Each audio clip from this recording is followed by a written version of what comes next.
नमस्कार साथियों, स्वागत है आप सभी का। तो आज की क्लास में हिंदी व्याकरण के ऐसे प्रश्नों के बारे में पढ़ेंगे जो हिंदी की किसी न किसी परीक्षा में पूछे गए थे। तो काफ़ी महत्वपूर्ण होगी क्लास, तो आप सभी वीडियो को एंड तक जरूर देखिएगा। और जो भी विद्यार्थी पहली बार क्लास ले रहे हैं, चैनल को सब्सक्राइब जरूर कर लें, क्योंकि ऐसे ही प्रश्न चैनल पर डेली कराए जा रहे हैं। तो आप सभी अपनी तैयारी के लिए चैनल से जुड़ सकते हैं। तो चलिए वीडियो को शुरू करते हैं और देखते हैं पहला प्रश्न। तो देखिए, पहला प्रश्न है, देशभक्ति में कौन सा समास है? ऑप्शन ए कर्मधारय, बी तत्पुरुष, सी द्वंद्व या ऑप्शन डी द्विगु समास। तो देखिए राइट आंसर क्या होगा? देशभक्ति में समास होगा ऑप्शन बी, यहाँ पर राइट आंसर हो जाएगा तत्पुरुष समास। याद रखिएगा, ये प्रश्न पूछा जाता है, देशभक्ति में समास होगा तत्पुरुष। अगला प्रश्न है, मैं आज नहीं पढ़ूंगा में कौन सा वाक्य है?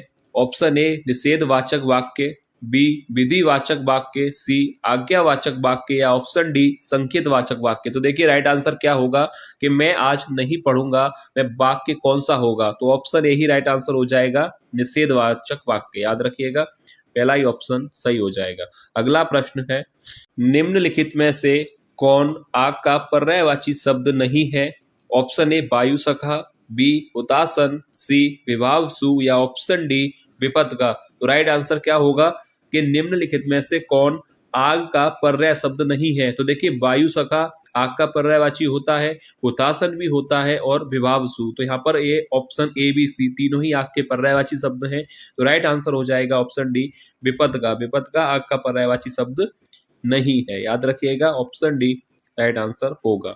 अगला प्रश्न है, सर्वनाम कितने प्रकार के होते हैं? ऑप्शन ए 3, बी 4, सी 5 या ऑप्शन डी 6। तो राइट आंसर क्या होगा? सर्वनाम कितने प्रकार के होते हैं? तो राइट आंसर हो जाएगा ऑप्शन डी 6 प्रकार के। सरल प्रश्न है। अगला प्रश्न देखिए, इंद्र शब्द का स्त्रीलिंग रूप होगा, ऑप्शन डी आपको याद रखना है, इंद्राणी। क्लियर है आपको? इंद्र शब्द का स्त्रीलिंग रूप होगा इंद्राणी। अगला प्रश्न है, ऊ ध्वनि का उच्चारण स्थान क्या है? ऑप्शन ए तालु, बी ओष्ठ, सी कंठ या ऑप्शन डी दंतालु। तो देखिए, ऊ ध्वनि का उच्चारण स्थान क्या होता है? तो राइट आंसर हो जाएगा यहाँ पर ऑप्शन बी ओष्ठ। ओष्ठ यहाँ पर राइट आंसर होगा, ऊ ध्वनि का उच्चारण स्थान है ओष्ठ। काश आज वर्षा होती, इस वाक्य में काश कौन सा निपात है? ऑप्शन ए आदर बोधक, बी सीमा बोधक, सी विस्मयादि बोधक या ऑप्शन डी अवधारण बोधक। तो देखिए, काश आज वर्षा होती, इस वाक्य में जो काश है वह हो जाएगा ऑप्शन सी विस्मयादि बोधक। सरल प्रश्न है, ऑप्शन सी राइट आंसर हो जाएगा। याद रखिएगा, ऐसे ही प्रश्न पूछे जाते हैं और ऐसे ही प्रश्न वीडियो में लिए जाते हैं जो परीक्षाओं में आते हैं। ठीक है, तो ध्यान से देखिएगा और किसी भी प्रश्न पर कोई भी डाउट है तो कमेंट में पूछ सकते हैं। तो चलिए नेक्स्ट क्वेश्चन देखते हैं। गाल बजाना का क्या अर्थ है? ऑप्शन ए पिटाई करना, बी गाली देना, सी डींग हाँकना या ऑप्शन डी क्रोधित होना। तो राइट आंसर क्या होगा? गाल बजाना का क्या अर्थ होता है? तो ऑप्शन सी राइट हो जाएगा, डींग हाँकना। याद रखिएगा, गाल बजाना अर्थात डींग हाँकना। अगला प्रश्न है, सही वर्तनी छांटिए। तो देखिए ऑप्शंस दिए गए हैं आपको बताना है कि इनमें से कौन सी वर्तनी शुद्ध है। तो देखिए सीधा हम राइट आंसर पर ही टिक करेंगे। तो याद रखिएगा, और ये वर्तनी परीक्षा में पूछी जाती है। तो याद रखिए कि ज्योत्सना कैसे लिखा जाता है? तो राइट आंसर होगा option C. Option C right answer हो जाएगा। याद रखिएगा, और ये परीक्षा में पूछा जाता है, तो ध्यान से देख लीजिएगा। ठीक है, अगला प्रश्न है, कपीस में प्रयुक्त संधि का क्या नाम है? ऑप्शन ए वृद्धि संधि, बी विसर्ग संधि, सी व्यंजन संधि या ऑप्शन डी दीर्घ संधि। तो देखिए राइट आंसर क्या होगा कि कपीस में संधि कौन सी होगी? तो देखिए विसर्ग संधि और व्यंजन संधि ये दोनों तो होंगी नहीं, ये तो आपको ही पता है। अब या तो ऑप्शन ए वृद्धि संधि राइट आंसर होगा या ऑप्शन डी दीर्घ संधि। अब इसके लिए कपीस का संधि विच्छेद करते हैं। तो देखिए कपीस का अगर संधि विच्छेद किया जाए तो क्या होगा? कपे धन ईस, यही होगा। और यह किस नियम को दर्शाता है? यह दर्शाता है कि देखिए कपी का ई और ईस का ई मिलकर क्या बनाएगा? दीर्घ ई। ठीक है, तो यहाँ पर ऑप्शन डी राइट आंसर हो जाएगा, यह दीर्घ संधि का उदाहरण है। ठीक है, याद रखिएगा। सन्मति का सही संधि विच्छेद क्या है? ऑप्शंस दिए गए हैं, तो राइट आंसर क्या होगा? तो देखिए राइट आंसर पर ही टिक करेंगे। तो सन्मति का संधि विच्छेद होगा ऑप्शन बी। याद रखिएगा, सत धन मति, और यह व्यंजन संधि का उदाहरण है। क्लियर है आपको? अगला प्रश्न है, निम्नलिखित शब्दों में से किसमें विसर्ग संधि है? ऑप्शन ए नरेंद्र, बी सज्जन, सी सदैव, या ऑप्शन डी अतएव। तो राइट आंसर क्या होगा? विसर्ग संधि का उदाहरण आपसे पूछा गया है, तो इसके लिए आप संधि विच्छेद कर सकते हैं। तो देखिए, अगर नरेंद्र का संधि विच्छेद किया जाए तो क्या होगा? नर धन इंद्र। ठीक है, यहाँ तो कोई दिक्कत नहीं है आपको, नर धन इंद्र होगा, जो कि विसर्ग संधि का उदाहरण नहीं है। सज्जन का अगर संधि विच्छेद किया जाए तो क्या होगा? सत धन जन, सत धन जन होगा, और यह एक व्यंजन संधि का उदाहरण है, ना कि विसर्ग संधि का।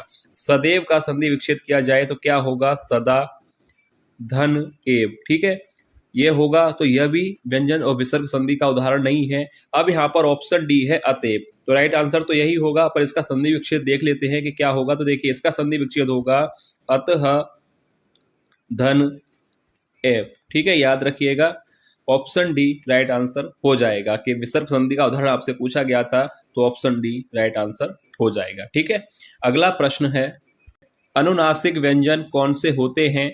ऑप्शन ए वर्ग का तृतीय अक्षर, ऑप्शन बी वर्ग का प्रथमा अक्षर, या सी वर्ग का पंचमा अक्षर, या ऑप्शन डी इनमें से कोई नहीं। तो देखिए, अनुनासिक व्यंजन कौन से होते हैं और यह प्रश्न पूछा जाता है, ध्यान से इसका आंसर देखिएगा, कि राइट आंसर हो जाएगा ऑप्शन सी, वर्ग का पंचमा अक्षर अनुनासिक व्यंजन कहलाता है। ठीक है, क्लियर है आपको? वर्ग का पंचमा अक्षर अनुनासिक व्यंजन कहलाता है, याद रखिएगा। अगला प्रश्न है, हिंदी वर्णमाला में स्वरों की संख्या कितनी है? ऑप्शन ए 8, बी 9, सी 11, या ऑप्शन डी इनमें से कोई नहीं। तो हिंदी वर्णमाला में स्वरों की संख्या आपसे पूछी गई है, तो राइट आंसर हो जाएगा ऑप्शन सी 11। सरल प्रश्न है, याद रखिएगा, हिंदी वर्णमाला में स्वरों की संख्या होती है 11। अगला प्रश्न है, जो सब कुछ जानता है वाक्यांश के लिए एक शब्द क्या होगा? ऑप्शन ए अज्ञ, बी कृतज्ञ, सी विशेषज्ञ, या ऑप्शन डी सर्वज्ञ। क्या कहा जाएगा जो सब कुछ जानता हो?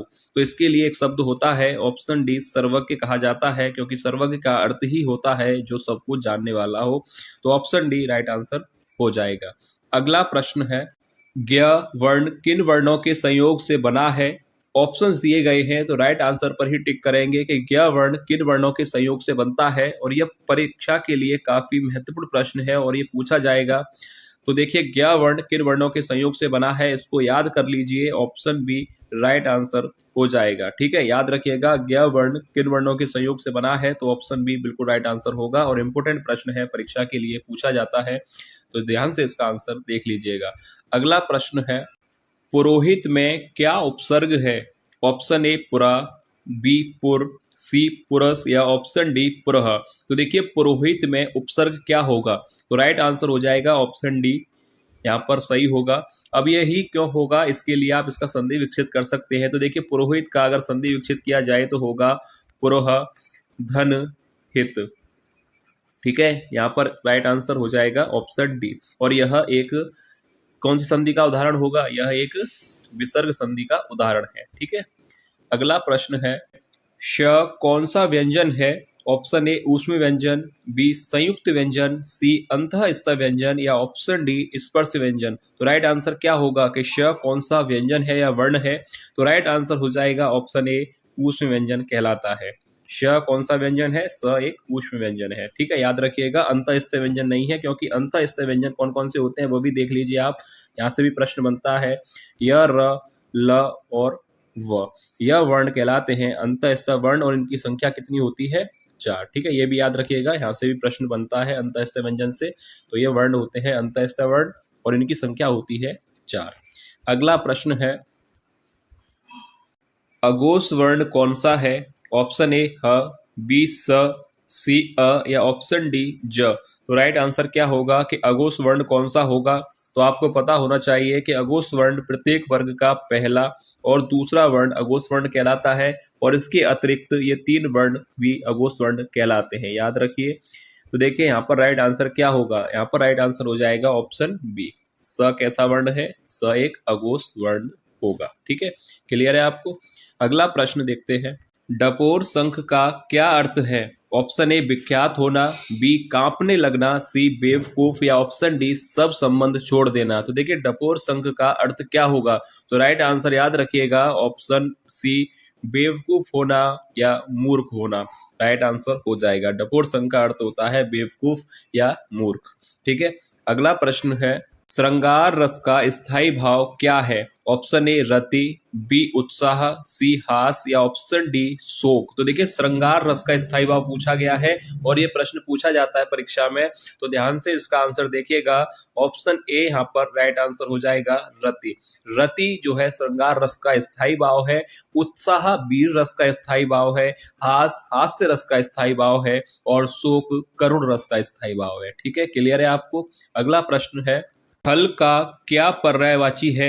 ऑप्शन ए पाजी, बी दुष्ट, सी नीच या ऑप्शन डी ये सभी। तो देखिए खल का पर्याय शब्द क्या होगा, तो ऑप्शन डी राइट आंसर हो जाएगा ये सभी। ठीक है, ऑप्शन डी राइट आंसर होगा। अगला प्रश्न है मनोज किसका पर्यायवाची है? ऑप्शन ए भरमा, बी महेश, सी कामदेव या ऑप्शन डी विष्णु। यहाँ पर विष्णु गलत लिखा गया है तो सही कर लीजिएगा। विष्णु किस तरह से लिखा जाता है आपको पता है। मनोज किसका पर्याय शब्द होगा, तो देखिए मनोज किसका पर्याय शब्द होता है? ऑप्शन सी कामदेव का। ऑप्शन सी राइट आंसर हो जाएगा, याद रखिएगा कामदेव। ठीक है, अगला प्रश्न है उपसर्ग का विलोम क्या होगा? ऑप्शन ए प्रत्यय, बी विसर्ग, सी सर्ग या ऑप्शन डी परसर्ग। तो देखिए राइट आंसर क्या होगा, उपसर्ग का विलोम शब्द क्या होगा, तो राइट आंसर हो जाएगा ऑप्शन ए प्रत्यय। ठीक है, सरल है, आपको पता होगा उपसर्ग का विलोम होता है प्रत्यय ना कि विसर्ग। ये तीनों ही गलत हैं, उपसर्ग का विलोम होगा प्रत्यय, याद रखिएगा। अगला प्रश्न है मरणासन में कौन सा समास है? ऑप्शन ए तत्पुरुष समास, बी द्वंद्व समास, सी कर्मधारय समास या ऑप्शन डी द्विगु समास। तो देखिए मरणासन में कौन सा समास होगा, तो राइट आंसर हो जाएगा ऑप्शन ए तत्पुरुष समास। पहला ही ऑप्शन यहाँ पर सही होगा, मरणासन में समास होगा तत्पुरुष समास। ठीक है, याद रखिए। अगला प्रश्न है नियति शब्द का समानार्थी शब्द क्या है? ऑप्शन ए चरित्र, बी स्वभाव, सी कर्म या ऑप्शन डी भाग्य। तो नियति शब्द का समानार्थी शब्द पूछा गया है आपसे, तो देखिए राइट आंसर हो जाएगा नियति शब्द का समानार्थी होता है भाग्य। ऑप्शन डी राइट आंसर हो जाएगा। ठीक है, नियत नहीं है, ये नियति है, नियति का समानार्थी शब्द होता है भाग्य। अगला प्रश्न है लड़का दौड़ता है वाक्य में लड़का किस संज्ञा का उदाहरण है? ऑप्शन ए व्यक्तिवाचक संज्ञा, बी भाववाचक संज्ञा, सी जातिवाचक या ऑप्शन डी इनमें से कोई नहीं। तो देखिए लड़का दौड़ता है, इस वाक्य में लड़का शब्द जो है किस संज्ञा का उदाहरण होगा, तो ऑप्शन सी सही हो जाएगा जातिवाचक संज्ञा का। सरल प्रश्न है, जातिवाचक संज्ञा का ही उदाहरण होगा, ऑप्शन सी राइट आंसर हो जाएगा। अगला प्रश्न है स और ह कौन से व्यंजन है? ऑप्शन ए संयुक्त, बी उत्क्षिप्त, सी ऊष्म या ऑप्शन डी स्पर्श। तो देखिए इंपॉर्टेंट प्रश्न है परीक्षा के लिए, मैंने भी आपको बताया था कि ये वर्ण कौन से होते हैं, तो याद रखिएगा ऑप्शन सी ये सभी वर्ण कहलाते हैं ऊष्म वर्ण या ऊष्म व्यंजन। ठीक है, ये प्रश्न इनसे बनता है, याद कर लीजिए। ये चार जो वर्ण है वो ऊष्मीय वर्ण या ऊष्मीय व्यंजन कहलाते हैं, इनकी संख्या होती है 4। अगला प्रश्न है इनमें से कौन अंतःस्थ व्यंजन है? ऑप्शंस दिए गए हैं और आपको बताना है कि अंतःस्थ वर्ण या व्यंजन कौन से हैं। तो अभी मैंने आपको बताया था, तो याद रखिएगा ऑप्शन डी राइट आंसर हो जाएगा। ऑप्शन डी राइट आंसर होगा य, र, ल, व। यह सभी वर्ण या व्यंजन अंतःस्थ व्यंजन कहलाते हैं और इनकी संख्या होती है 4। यहाँ से एक प्रश्न बनता है और एक प्रश्न ऊष्मीय वर्ण से बनता है, तो याद कर लीजिएगा, ये नंबर आपको दिला सकते हैं। अगला प्रश्न है निम्नलिखित में से कौन सा शब्द वर्तनी की दृष्टि से शुद्ध है? तो देखिए प्रतिनिधि शब्द की वर्तनी आपको बतानी है कि कौन सा ऑप्शन सही होगा जिसमें प्रतिनिधि शब्द सही लिखा गया है। तो देखिए ऑप्शन बी राइट आंसर हो जाएगा। प्रतिनिधि किस तरह से लिखा जाता है? ऑप्शन बी बिल्कुल सही है, प्रतिनिधि गलत है, ऑप्शन ए गलत है, सी और डी तीनों ही गलत हैं। ऑप्शन बी राइट आंसर होगा, प्रतिनिधि लिखा जाता है इस तरह से, याद कर लीजिए, और इसकी वर्तनी शुद्ध है। अगला प्रश्न है देश में जन्मा शब्द क्या कहलाता है? ऑप्शन ए आगत, बी विदेशी, सी देशज या ऑप्शन डी इनमें से कोई नहीं। तो देखिए देश में जन्मा, ऑप्शन सी देशज। सरल प्रश्न है, ऑप्शन सी राइट आंसर हो जाएगा देशज। अगला प्रश्न है गाड़ी शब्द क्या है? ऑप्शन ए आगत, बी विदेशी, सी विदेशज या ऑप्शन डी देसी। तो देखिए गाड़ी शब्द कैसा शब्द है, तो राइट आंसर हो जाएगा यहाँ पर ऑप्शन डी, यह एक देशज शब्द है, तो ऑप्शन डी राइट आंसर हो जाएगा। ठीक है, अगला प्रश्न है, निम्नलिखित शब्दों में से फारसी शब्द का क्या उदाहरण है? ऑप्शन ए अक्ल, बी अल्लाह, सी औरत या ऑप्शन डी आवाज। तो राइट आंसर क्या होगा? फारसी शब्द आपको बताना है, इनमें से कौन सा होगा। तो राइट आंसर हो जाएगा ऑप्शन डी आवाज। आवाज कैसा शब्द है? आवाज है फारसी शब्द, याद रखिएगा। आवाज किस भाषा का शब्द होगा? आवाज होगा फारसी भाषा का शब्द। अगला प्रश्न है, चाय किस भाषा का शब्द है? ऑप्शन ए फ्रेंच, बी अंग्रेजी, सी चीनी या ऑप्शन डी जापानी। तो राइट आंसर क्या होगा? और यह भी प्रश्न पूछा जाता है परीक्षा में कि चाय किस भाषा का शब्द होगा। तो राइट आंसर आपको याद रखना है ऑप्शन सी, चीनी भाषा का शब्द है चाय, याद रखिएगा। सरल प्रश्न है। तो ये था आज की वीडियो का लास्ट प्रश्न। और जो भी विद्यार्थी पहली बार क्लास ले रहे थे, चैनल को सब्सक्राइब जरूर कर लीजिएगा, क्योंकि ऐसे ही प्रश्न चैनल पर डेली कराए जा रहे हैं। तो आप अपनी तैयारी के लिए चैनल से जुड़ सकते हैं। ठीक है, तो चलिए मिलेंगे नेक्स्ट क्लास में और महत्वपूर्ण प्रश्नों के साथ। तब तक के लिए धन्यवाद।